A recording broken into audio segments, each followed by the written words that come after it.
राज करेगा खालसा दसम पातशाह दा इलाही वो बोल है, उसने कदे ना कदे समय दे विच वरतना है। ਉਹ ਬਾਬਾ ਬੰਦਾ ਸਿੰਘ ਬਹਾਦਰ ਤੇ ਮਹਾਰਾਜਾ ਰਣਜੀਤ ਸਿੰਘ ਦੇ ਰੂਪ ਦੇ ਵਿੱਚ ਰਾਜ ਕਰੇਗਾ ਖਾਲਸਾ ਦਾ ਜੋ ਨਾਰਾ ਗੁਰੂ ਸਾਹਿਬ ਨੇ ਥਾਪਣਾ ਦਿੱਤਾ ਸੀ ਉਹ ਸੱਚ ਹੋਇਆ ਤੇ ਹੁਣ ਉਹ ਦੁਬਾਰਾ ਸੱਚ ਹੋਣਾ ਹੈ। ਗੁਰੂ ਹਰਗੋਬਿੰਦ ਸਾਹਿਬ ਦੇ ਜੋ ਮੀਰੀ ਪੀਰੀ ਦਾ ਇਲਾਹੀ ਸਿਧਾਂਤ ਹੈ, ਇਹ ਬਿਲਕੁਲ ਜੋ ਬਿਰਤਾਂਤ ਹੈ, ਇਹ ਜੋ ਓਪੀਨੀਅਨ ਹੈ ਤੇ ਅਮਰੀਕਾ ਸਰਕਾਰ ਨੇ ਜਿਹੜੀ ਇਜਾਜ਼ਤ ਦਿੱਤੀ ਹੈ ਇਹ ਬਿਲਕੁਲ ਉਹਦੇ ਅਨੁਰੂਪ ਹੈ ਤੇ ਸਾਨੂੰ ਖੁੱਲ੍ਹ ਕੇ ਦੀ ਸਪੋਰਟ ਕਰਨੀ ਚਾਹੀਦੀ ਹੈ। ਸੋ ਅਸੀਂ ਸਪੋਰਟ ਵੀ ਕਰ ਰਹੇ ਹਾਂ ਔਰ ਅਸੀਂ ਵੋਟ ਵੀ ਕਰ ਰਹੇ ਹਾਂ। ਪੰਜਾਬ ਤੋਂ ਲੈ ਕੇ ਦਿੱਲੀ ਤੱਕ ਦੇ ਜਿੰਨੇ ਵੀ ਲੀਡਰ ਨੇ ਉਹ ਬੋਗਸ ਮਤਲਬ ਆ ਭਈ ਬਿਰਤਾਂਤ ਰਚਦੇ ਆ, ਬੋਗਸ ਝੂਠ ਬੋਲਦੇ ਆ, ਕੋਈ ਉਹਨਾਂ ਦਾ ਬਿਆਨ ਸੱਚਾ ਨਹੀਂ ਹੁੰਦਾ। ਉਹ ਕਹਿੰਦੇ ਨੇ ਮੁੱਠੀ ਭਰ ਲੋਕ ਨੇ, ਕੱਲੇ ਸੈਨ ਫਰਾਂਸਿਸਕੋ ਦੇ ਵਿੱਚ ਹੀ ਲੱਖਾਂ ਸਿੰਘ ਅੱਜ ਖਲੋਤੇ ਹੋਏ ਨੇ ਔਰ ਵੋਟ ਪੈ ਰਹੀ ਹੈ, ਲੱਖ ਤੋਂ ਉੱਪਰ ਵੋਟ ਪੈ ਚੁੱਕੀ ਆ ਔਰ ਅੱਜ ਠਾਠਾ ਮਾਰਦਾ ਇਹ ਸਮੁੰਦਰ ਸੰਗਤਾਂ ਦਾ ਖਾਲਿਸਤਾਨ ਦੇ ਲਈ ਪੂਰੀ ਤਰ੍ਹਾਂ ਦ੍ਰਿੜ ਹੈ।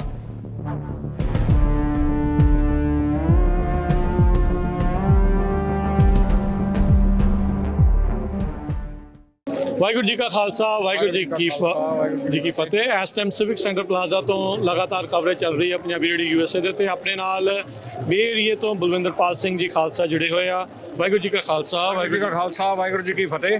ਸੋ ਦੇਖ ਕੇ ਹੁਮਾ ਕੇ ਪਹੁੰਚੇ ਲੋਕ ਦੂਰੋਂ ਨੇੜਿਓਂ ਇੰਨਾ ਇਕੱਠ ਦੇਖ ਕੇ ਕਿੱਦਾਂ ਮਹਿਸੂਸ ਹੋ ਰਿਹਾ? ਬੜੀ ਖੁਸ਼ੀ ਮਹਿਸੂਸ ਹੋ ਰਹੀ ਆ, ਬਹੁਤ ਚੜ੍ਹਦੀ ਕਲਾ ਹੈਗੀ ਆ ਕਿਉਂਕਿ ਇਹ ਸਾਡੀ ਕੌਮ ਦੀ ਆਜ਼ਾਦੀ ਦੀ ਗੱਲ ਹੈ ਤੇ ਖਾਲਿਸਤਾਨ ਦੀ ਜੋ ਰਾਇਸ਼ੁਮਾਰੀ ਰੈਫਰੈਂਡਮ ਸੈਨ ਫਰਾਂਸਿਸਕੋ ਦੇ ਸਿਟੀ ਹਾਲ ਦੇ ਸਾਹਮਣੇ ਹੋ ਰਿਹਾ ਹੈ, ਇਹ ਕੋਈ ਛੋਟੀ ਮੋਟੀ ਗੱਲ ਨਹੀਂ, ਇਹ ਬਹੁਤ ਵੱਡੀ ਗੱਲ ਹੈ। ਕੌਮ ਦੀ ਆਜ਼ਾਦੀ ਦੀ ਗੱਲ ਹੈ, ਕਿਸੇ ਵੀ ਰੂਪ ਦੇ ਵਿੱਚ ਹੋਵੇ, ਵਿਚਾਰ ਦੇ ਰੂਪ ਦੇ ਵਿੱਚ, ਬਿਰਤਾਂਤ ਦੇ ਰੂਪ ਦੇ ਵਿੱਚ, ਮੁਜ਼ਾਹਰੇ ਦੇ ਰੂਪ ਵਿੱਚ, ਸੈਮੀਨਾਰ ਦੇ ਰੂਪ ਵਿੱਚ, ਰੈਫਰੈਂਡਮ ਦੇ ਰੂਪ ਵਿੱਚ, ਇਲਾਹੀ ਹੁਕਮ ਦੇ ਰੂਪ ਦੇ ਵਿੱਚ ਰਾਜ ਕਰੇਗਾ ਖਾਲਸਾ ਦਸਮ ਪਾਤਸ਼ਾਹ ਦਾ ਇਲਾਹੀ ਉਹ ਬੋਲ ਹੈ, ਉਹ ਇਲਾਹੀ ਨਾਰਾ ਹੈ, ਉਹ ਇਲਾਹੀ ਬਾਣੀ ਹੈ ਤੇ ਉਸਨੇ ਕਦੇ ਨਾ ਕਦੇ ਸਮੇਂ ਦੇ ਵਿੱਚ ਵਰਤਣਾ ਹੈ।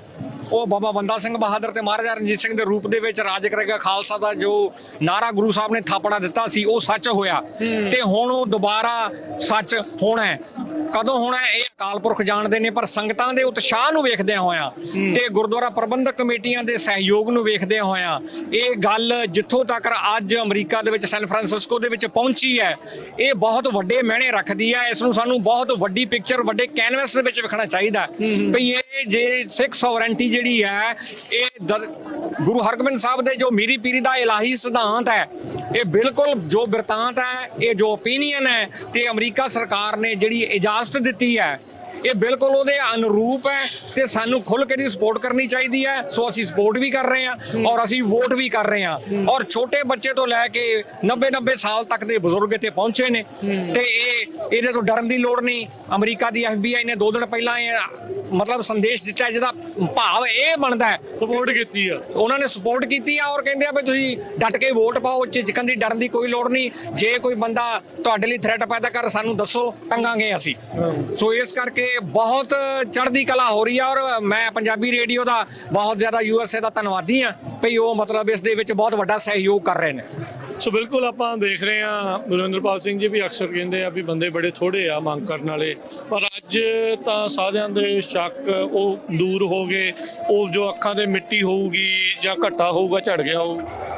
ਹਾਂਜੀ, ਉਹ ਹਿੰਦੁਸਤਾਨ ਦੇ ਜਿੰਨੇ ਵੀ ਮਤਲਬ ਪੰਜਾਬ ਤੋਂ ਲੈ ਕੇ ਦਿੱਲੀ ਤੱਕ ਦੇ ਜਿੰਨੇ ਵੀ ਲੀਡਰ ਨੇ ਉਹ ਬੋਗਸ ਮਤਲਬ ਭਈ ਬਿਰਤਾਂਤ ਰਚਦੇ ਆ, ਬੋਗਸ ਝੂਠ ਬੋਲਦੇ ਆ, ਕੋਈ ਉਹਨਾਂ ਦਾ ਬਿਆਨ ਸੱਚਾ ਨਹੀਂ ਹੁੰਦਾ। ਉਹ ਕਹਿੰਦੇ ਨੇ ਮੁੱਠੀ ਭਰ ਲੋਕ ਨੇ, ਕੱਲੇ ਸੈਨ ਫਰਾਂਸਿਸਕੋ ਦੇ ਵਿੱਚ ਹੀ ਲੱਖਾਂ ਸਿੰਘ ਅੱਜ ਖਲੋਤੇ ਹੋਏ ਨੇ ਔਰ ਵੋਟ ਪੈ ਰਹੀ ਹੈ, ਲੱਖ ਤੋਂ ਉੱਪਰ ਵੋਟ ਪੈ ਚੁੱਕੀ ਆ ਤੇ ਇਹ ਉਹਨਾਂ ਦੀਆਂ ਉਹ ਝੂਠੇ ਬਿਰਤਾਂਤਾਂ ਨੂੰ, ਝੂਠੇ ਬਿਆਨਾਂ ਨੂੰ ਇਹ ਬਿਲਕੁਲ ਹੀ ਝੂਠਾ ਸਾਬਤ ਕਰ ਦਿੰਦੀਆਂ ਨੇ ਕਿ ਜੋ ਵੀ ਕਹਿੰਦੇ ਨੇ ਸੱਚਾਈ ਤੋਂ ਦੂਰ ਹੁੰਦਾ ਔਰ ਬਿਲਕੁਲ ਹੀ ਝੂਠਾ ਹੁੰਦਾ ਔਰ ਅੱਜ ਠਾਠਾ ਮਾਰਦਾ ਇਹ ਸਮੁੰਦਰ ਸੰਗਤਾਂ ਦਾ ਖਾਲਿਸਤਾਨ ਦੇ ਲਈ ਪੂਰੀ ਤਰ੍ਹਾਂ ਦ੍ਰਿੜ ਹੈ।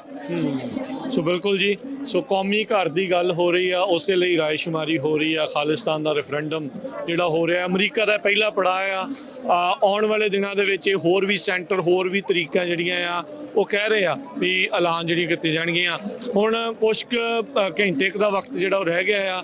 ਜਿਹੜੇ ਲੋਕ ਆਏ ਆ ਉਹ ਵੋਟ ਪਾਉਣਾ ਚਾਹ ਰਹੇ ਆ, ਮੰਗ ਕਰ ਰਹੇ ਵੀ ਸ਼ਾਇਦ ਸਮਾਂ ਵਧਾਇਆ ਜਾਵੇ, ਪਰ ਹੁਣ ਦੇਖਦੇ ਆ ਵੀ ਅੰਦਰੋਂ ਕੀ ਜਿਹੜੇ ਪ੍ਰਬੰਧਕ ਨੇ ਉਹ ਕੀ ਫੈਸਲਾ ਜਿਹੜਾ ਉਹ ਲੈਂਦੇ ਆ।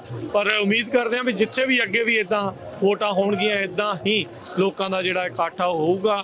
ਅਮਰੀਕਾ 'ਚ ਪਹਿਲੀ ਵਾਰੀ ਇਹ ਜਿਹੜੀ ਵੋਟ ਆ ਉਹ ਹੋਈ ਆ, ਤੇ ਇਹ ਜੋ ਸੰਗਤਾਂ ਦਾ ਇਕੱਠ ਆ ਇਸ ਦਾ ਸਬੂਤ ਆ ਵੀ ਲੋਕਾਂ ਦੇ ਵਿੱਚ ਖਾਲਿਸਤਾਨ ਦੀ ਗੱਲ ਬਹੁਤ ਵੱਡੇ ਪੱਧਰ ਦੇ ਉੱਤੇ ਚੱਲ ਰਹੀ ਆ, ਤੇ ਉਹਨਾਂ ਦੇ ਮਨਾਂ ਦੇ ਵਿੱਚ ਇਹ ਪੂਰੀ ਤਰ੍ਹਾਂ ਘਰ ਕੀਤੀ ਹੋਈ ਆ। ਤੇ ਬਲਵਿੰਦਰਪਾਲ ਸਿੰਘ ਜੀ ਬਹੁਤ ਬਹੁਤ ਧੰਨਵਾਦ। ਵਾਹਿਗੁਰੂ ਜੀ ਕਾ ਖਾਲਸਾ, ਵਾਹਿਗੁਰੂ ਜੀ ਕੀ